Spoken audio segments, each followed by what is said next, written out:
But I want to get us started by just welcoming Lindsey here. She is a Steadii Advocate who is newer to our team, and she has some experience with group facilitation and is going to bring some exciting new things to Steadii with group facilitation. And so I thought this might be an exciting way to kind of introduce her and let her tell you a little bit about herself and her background. So, welcome, Lindsey. Thank you, Lisa. Uh, Oh, I see 72 degrees in the chat. oh, Much yeah, warmer where very you all jealous. are. Now, Lindsay, can you just give us a little bit about your background and what led you to becoming a caregiver advocate here at Steady? Yes.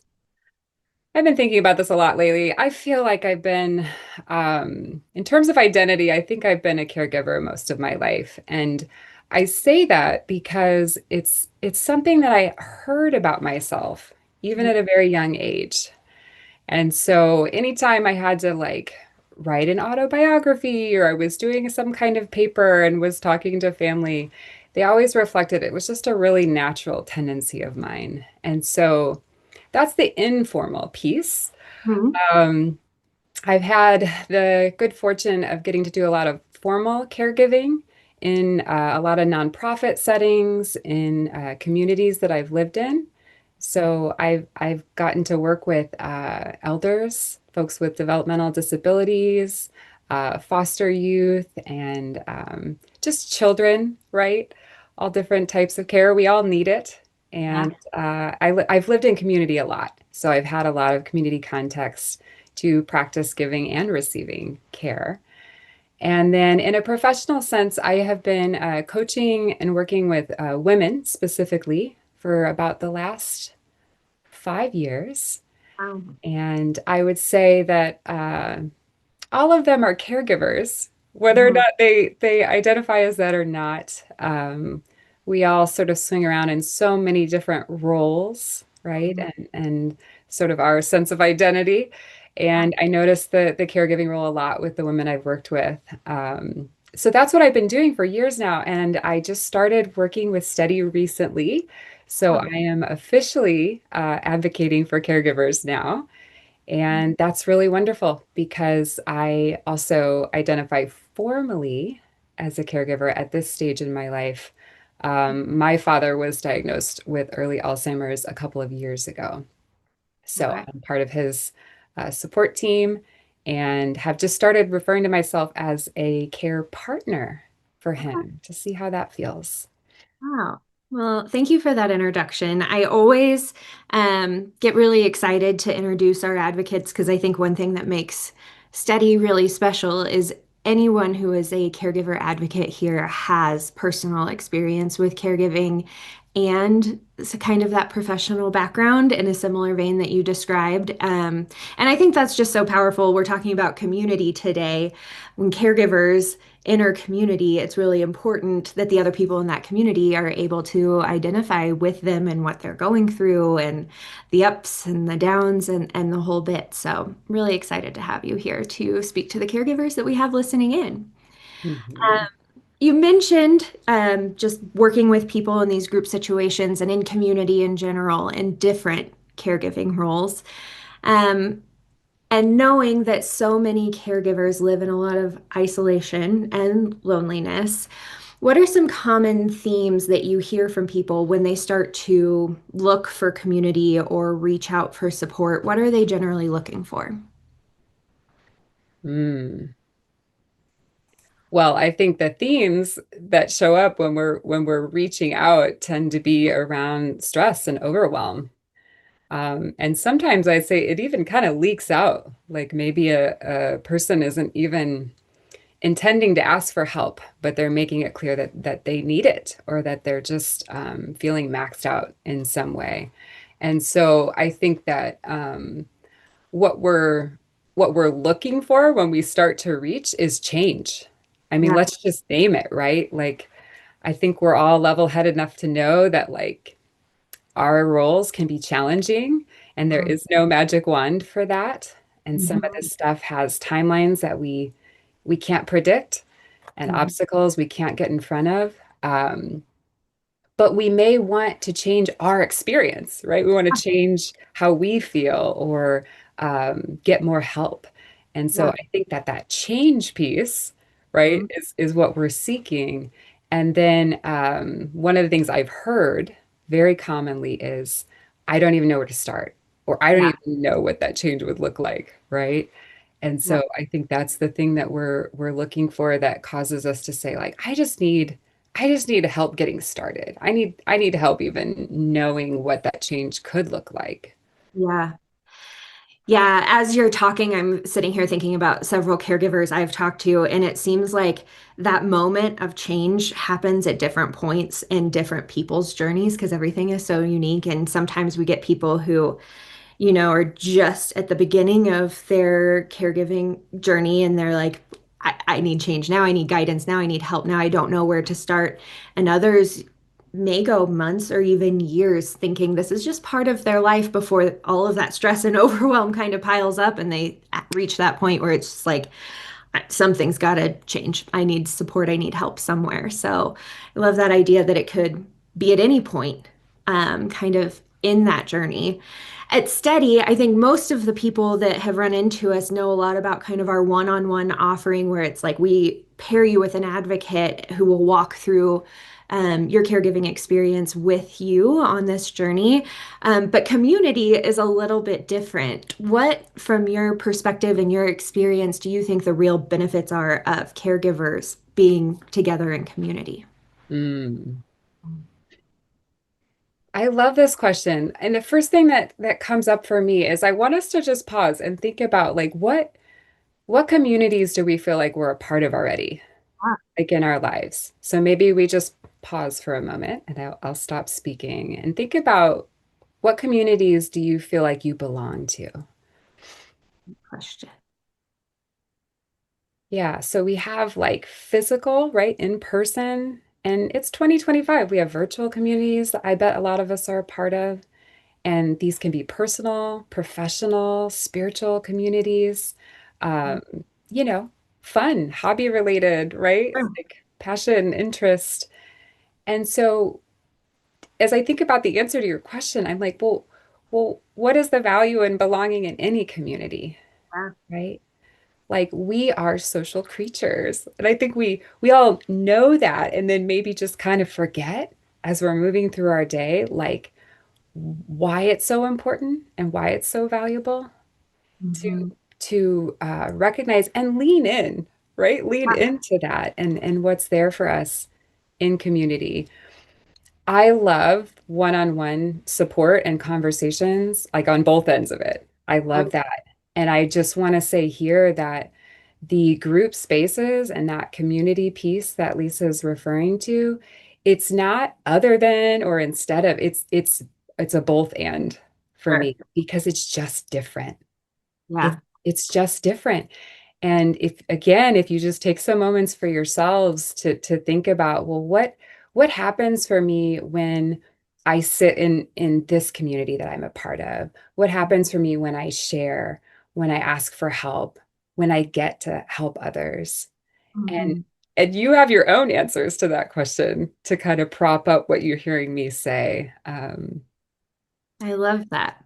As I'm sitting here reflecting myself, I'm thinking, last year, I picked up running for the first time, and I thought about joining a running group. And I got together with a few friends who liked running, and it never dawned on me to question whether or not that running community would be beneficial to me. I just inherently knew that it would be. So it's interesting that a lot of times we have resistance to community and groups in other areas of our life and kind of put up barriers to that, which I want to get to in a second. Um, Mhm. but before we get kind of to those barriers, do you have any examples you can share with us about transformation or change, might even be a small change that you've seen in somebody in one of your communities that happened as a result of being part of that community? Yeah. In these virtual spaces, I'm so lucky. I get to be a part of communities where I get to hear from people, like hear feedback and hear testimonial a lot. Mhm. And so it's so rich to hear for people, like, how the spaces that they come into, they show up for, right? Even if they're not sure, like, I don't know, I don't need anything, like Yeah. they show up, and what I keep hearing is it was exactly what I didn't know I needed, Yeah. right? And so while it's a little harder to like flush that out, like that's kind of intangible, I think that a lot of times we are so used to what are the needs out here? We are Mhm. so in our doing role, right? Mhm. That we kind of do that at the cost of our being. Yeah. And so when we kind of slow down and we show up in these spaces, and I'm gonna dare to say maybe even like the more we don't know exactly why we're there, the more spacious we might actually be to kind of stumble into it. Like, oh my gosh, that person's that's speaking is sharing and it's touching on something in me that feels really big or maybe emotional or hard that I didn't even know was in there, like affecting me or taking up space in my mind. And Yeah. so all those happy little accidents, right? Where Yeah. it's like, I didn't know that I needed this. And of course, just not feeling alone, right? We talked about that overwhelm. A lot of us as caregivers, especially if we're stressed, we're going to start to like self-isolate Oh, and yeah. yeah, maybe we don't know we're doing it. Like if someone were to ask, we say like, "Oh no, I'm good," right? Right. I've got Oh, this. yeah, yeah, I got this. Like it's my responsibility. It's what I need to do.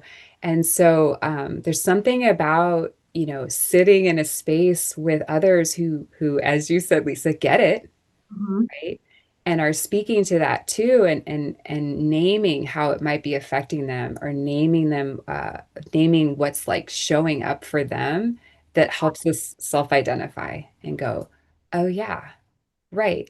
I didn't used to feel that way, or this is a new thing that maybe needs some attention for me. Uh, Yeah. so powerful, really. Yeah, it's sharing emotional resources. It's allowing kind of those emotions to come to the surface and just name them and be in company with people who get it, that I think is really powerful. Yeah.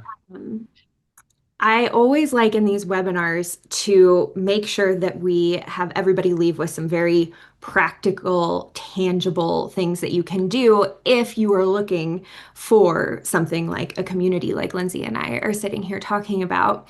And so I thought I'd sprinkle some of those in right now. One of the things that our advocates have done so well at up until this point, just leading people one-on-one, is helping find resources. So we have a little knowledge at Steady behind the scenes about how you might find communities either online or in person in your general area. And I have some just quick tips. And I will send these also over in the follow-up email so that you have these kind of in a bulleted list. But one thing we always talk about is reflecting on the communities that you're already a part of, like Lindsay was talking about. If you are already meeting with medical providers for your loved one, ask them what their recommendations might be. If you're connected with a senior living facility or something like that, there's usually an activities coordinator. You can ask them about resources in the community. If you are involved in kind of a faith community or a house of worship, a lot of times leadership there will be able to connect you. Community centers, libraries, that kind of thing. Two that I don't think are used often enough, the website Eventbrite. It's kind of a conglomeration of all events that are happening within a geographic area, and you can search for caregiver events there. That's going to be more successful probably if you're in a larger city or something like that, but I often find around the Denver area, around Indianapolis, Omaha, where we have a lot of steady people based, that those caregiver community events are listed on there quite often. And some of them are virtual, some of them are in person. And then a really powerful one is just to Google your state plus area agency on aging. Usually a map will pop up and with contact information on the area agency on aging in your area. And I find that the people that work in those areas are often spread thin, but dying to connect people who need help with the resources that they need. So, and if that person can't help you, they're probably connected to a couple dozen other people who might be a resource for you. So, those are just some quick tips on maybe how to find what's in your area in person and online. So those are some of those. Lindsay, do you have any tips or anything to add to any of that?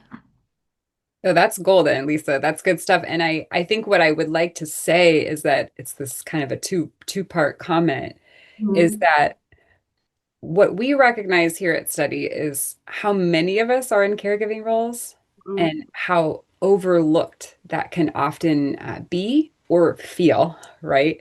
In our systems, right? In our more front and center conversations.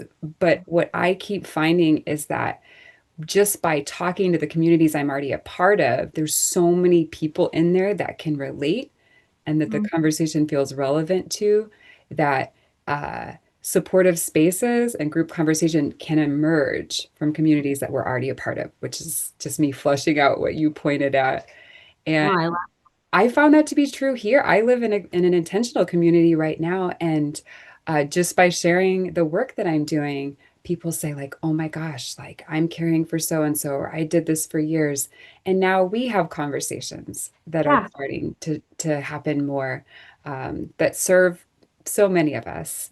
yeah, And then on the flip side of that, the second part, I guess I just wanted to acknowledge is that in my humble experience.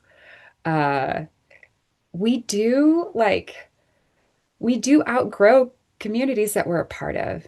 yeah. And I think sometimes what we're experiencing, and it can feel like loss, right? It can bring things up, is that we may not be able to have time for Mhm. communities that we used to. And not to say that that's always, oh, that's great. Sometimes we Mhm. need to like, move things around and get back to those things. But also I have experienced where we outgrow communities or they start to feel less relevant. And while it definitely takes courage to do this, I think that acknowledging that it's normal to like flow into new communities that are relevant with our social location and the work that we're doing and what stage we're at in our life is something it's so normal. Mhm. And maybe I just haven't heard a lot of people talk about that, so I want to name it. Yeah. What's the No, yeah. I think that's really important to talk about because what we don't want to do here is tell every caregiver, you're going to be best off if you have one-on-one support, if you join two or three or four communities, if you're also doing X, Y, and Z. It's really about providing options so that people can decide for themselves what feels best in their stage of life and their stage of caregiving, what type of support they're looking for. And so I think that's really important to recognize and give people permission to, it's okay to be in this community for this amount of time and outgrow it and move on. Mhm. That does bring me back to my question about challenges. Sometimes getting started and joining is kind of the hardest step. We hear a lot of people have very valid reasons for being hesitant to join a group. Either they don't know if the facilitator is qualified, if anybody in the group will understand what they're really going through. It might be a privacy issue that they're hesitant about. We've heard a lot of people say, "I don't want to join a group. It's just going to be a bunch of people complaining about the same thing." What would you tell someone who is maybe curious about community support but has some of those reservations when it comes just to testing the waters with community? Mm. We're better together. No, that phrase comes up for me a lot because I think about how diversity in my mind equals resilience. So Yeah. how is that relevant here? Like a diversity of perspectives, Hmm. hearing from other people, being like making the choice to listen actively to someone else's experience actually helps us build empathy and Hmm. self-compassion toward our own experience, right? And Hmm. so in this situation, in this dynamic, we're developing empathy and compassion for others and ourselves. And that is like the juicy threads of our coexistence. That's the thing that helps us build resiliency in our communities, but also in our personal like roles and dynamics. And so I don't know about you all. I'm assuming uh, I need that resiliency. I need that for the unforeseeable, right? That which I cannot get in front of or control. And so feeling that sort of like diversity of experience and resources, like Lisa named, um, yeah, it's the thing we may not have known that we needed, right? Um, what the time thing, I feel Yeah. like that's a big one, huh? I just don't have time. Mhm. Yeah, I think it's very real. Mhm.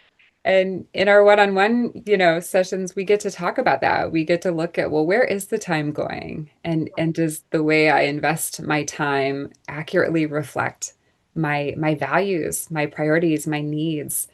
And a lot of times we find that there's a little wiggle room, right? Yeah. In how we're currently investing time.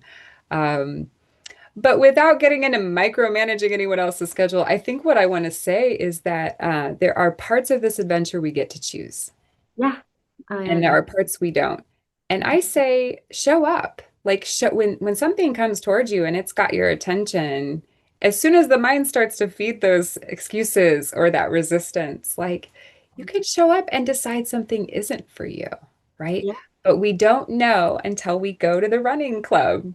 We don't Right. know until we sit in on that first meeting. And so I guess that's where the courage to show up comes Yeah. in and I serves. like the word courage because it is definitely courage to give up any amount of your time. A lot of people, including myself, will say your time is your biggest asset. And so it takes courage to dedicate that to anything. But when you show up and you find out that that was the missing piece, or you show up and find out, well, that's 30 minutes or an hour that I won't get back, but it's a funny story and I can move on to the next thing and give yourself permission to keep going. Yeah. Actually, Maggie actually brought something back to my attention that's worth sharing. She mentioned kind of having this push-pull with not being able to do so much online or in person, trying to do both, trying to juggle all of these things. But she mentioned a Lewy body recently diagnosed group. That's another great way to look for resources, is if there is a nonprofit organization or a national organization that deals with the condition that your loved one is facing. I'm thinking Alzheimer's.org, that kind of thing. Um, Check their websites because a lot of times they will break down local communities or they will have online communities similar to this as well. So thank you for triggering that memory, Maggie. I appreciate you sharing that. Okay, so let's go ahead and say we've joined community, we've worked up the courage, and we've stepped into a space, either in person or online. What is your best advice for guiding caregivers who want to show up feeling authentic in that space, but might be a little bit nervous? What advice would you give to them? Hmm. Yeah.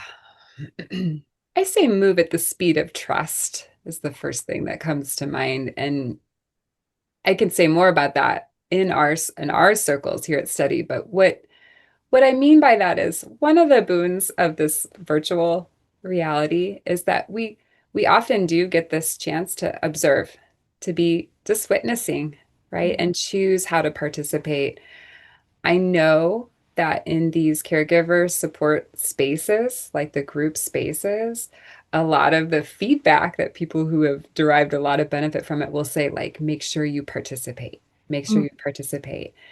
And but that can mean a lot of things, right? Actively listening to others is participation, right? We don't always have to be speaking. We certainly don't have to have answers. And that's actually something that you all who show up will hear me talk about and practice with you is that I think there's a value to holding our questions. Mhm. And again, it's like softening that doership and that need to always have the solutions that we might find a lot of in our day to day to just be with what we don't know, right? So, humility and courage seem Mhm. like they are required practices, not Mhm. perfects, but practices, right? Um, and what else would be helpful? I mean, consistency. I think, like Lisa, you just sort of mentioned something along this line. Like maybe this week I come to a space and I'm like, yeah, that was okay, right? But in that space, maybe if things went well, I realized all the stuff that I had going on. So maybe I wasn't able to be fully present. Maybe I was distracted, right? Maybe I chose not to listen actively. And if I show up next week, then I get to meet myself next week and the state that I'm in then, and I might have a totally different experience. And so sometimes just the consistency of showing up for ourselves in a space or in a community is what becomes our self-reflection. Mhm. It becomes the thing that allows us to challenge our self-doubt, right? The thing that prevents us from being authentic, right? That self-doubt, that lack of self-trust. Um, I use the word container a lot. We have to give ourselves a consistent container. So Steady's going to offer that. You find ones, right? Lisa's just pointed at all these incredible options. And when you pick one, give yourself to that. Even if you want to say, like, I'm going to come this many times, right? And then I can reevaluate. That's you choosing. You're part of that adventure. And I say, move at the speed of trust. And so what again, what that means is you get to choose how much to speak, right? How you want your participation to look like, and um, know that the people who have benefited the most say, like, be vulnerable, Mhm. like Yeah, use that space to do the things you feel like you can't do anywhere else. And that's why it gets to be so invaluable. yeah, yeah. I love that. Um, I want to transition in just a minute to kind of your vision. So, for anybody who hasn't heard yet, we're going to be starting some of these study circles, opening up spaces for people to join in a virtual community. Lindsay will be facilitating these. And in a minute, I'm going to ask Lindsay to walk us through what one of those would kind of look like, what the atmosphere is going to feel like, what to expect from that. But before that, Lindsay, do you have any recommendations on how to spot maybe red flags in communities, either when you're researching or you join, if something feels off in your gut, or if something, if you're questioning whether or not this is the right community for you, how would you recommend somebody spot a red flag and say, maybe this is my time to step away from this? Don't let anyone take your authority away. Love that. Yeah. I think that the best teachers, the best space holders, they remind us of our wholeness and Yeah. our sovereignty, our authority, our wisdom.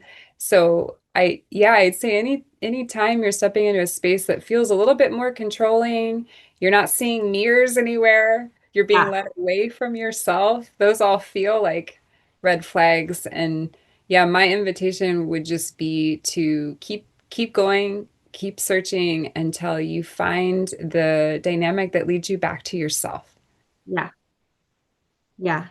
I think anytime control or authority takes over, especially when you're dealing with such a personal matter and you are the person who knows your loved one the best, and when you feel like you're being drug away from that or you see any sign of that, you know that that is probably not a healthy space to be in. I love that advice. Okay, so let's talk a little bit about study circles and your vision for that. What can people expect if they join one of your circles? Ooh, well, we'll be on Zoom. So it'll be a little bit like this, except that we'll all be visible, assuming that everyone's there with their camera on. And we're going to start with 60-minute circles. So a reasonable chunk of time. Hopefully, it feels reasonable for your schedules as you try this out. And yeah, I mean, structure wise, I really like to respond to what is in front of me. And I think hopefully those words are relatable, right? We're caregivers. We don't get to plan the day, right? Uh-huh. And I think that's important in these group spaces too, to make space for what's actually there. So it's not going to feel very agenda heavy, but if I'm able to meet my own intentions, I want it to feel like a safe container for us to show up and be invited into a theme, invited into an experience that we're sharing. And Mhm. so we'll come in. The first thing we'll probably do is get into our bodies, kind of Mhm. do a self check-in, like, how am I? What emotions are here? What's my mind doing right now? And not to change it, not to say that it should be different, but just to check in. And I'll call that grounding, grounding in. Um, and then, yeah, we'll introduce a theme. Um, I'm planning sort of a series, but the kind of series that if you miss one, it's okay. Continuity is not required. Um, and then we'll do practice around whatever that theme is. And sometimes that's going to be more of a guided experience. Sometimes it's going to be more of a group participation. Mhm. Either way, I'd like us to have some time each call for sharing and Yeah. discussion. Um, and then, yeah, I think planning to leave the space with intention, like, is there questions I'm holding? Is there homework that I want to give myself? Is there some journaling? I want to keep going with this thing that came up today when I was listening or participating. Mhm. Um, so yeah, I hope that we get to capitalize on the time we have together, but also intend to keep it alive for us when we leave that call. Yeah. Yeah. So Lisa, did that, is that what you were looking for? Because I'm like, I'm already in the space imagining it all together. No, no, that was great. We do have a question in the chat about how often these will be. This is Mm. an experiment for Steady. But Lindsay, do you want to go ahead and talk about the schedule that we have in mind for November specifically? Yeah, yeah. So one of our attempts to try to meet your individual scheduling needs is that we're going to offer two different group calls a week, Mhm. twice a month. So let me say that differently. We're going to do calls on Sundays, and I'm in the central time zone, so I'm going to use that Sundays at 3 p.m. So that's a Sunday afternoon, no matter what time zone you are in the US. And then again on Wednesday at 7 p.m. Central, so Mhm. Wednesday evening, hoping that one of those might feel accessible to you. So on the week that we have the study circle call, it will be on both Sunday and Wednesday. And then we'll skip a week and Mhm. then 2 weeks out, right? Well, how do you say that? Every other week, Every essentially. other week. Thank you. Thank you.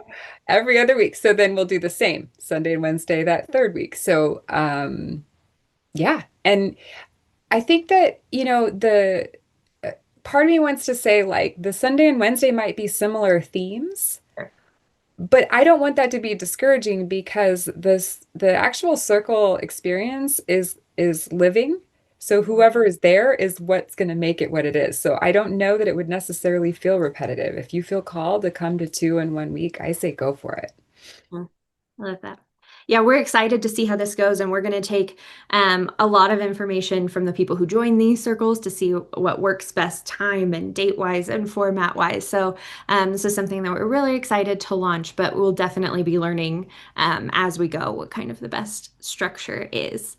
I want to go ahead and just for anybody who doesn't know about Steady yet, and I know we're already a little bit over time, if it's okay, I'm going to share my screen here and just talk a little bit about Steady in general. If you are not already part of our Steady community, um, this is what we are. We are here to help caregivers. We are here to support people who are caring for a loved one.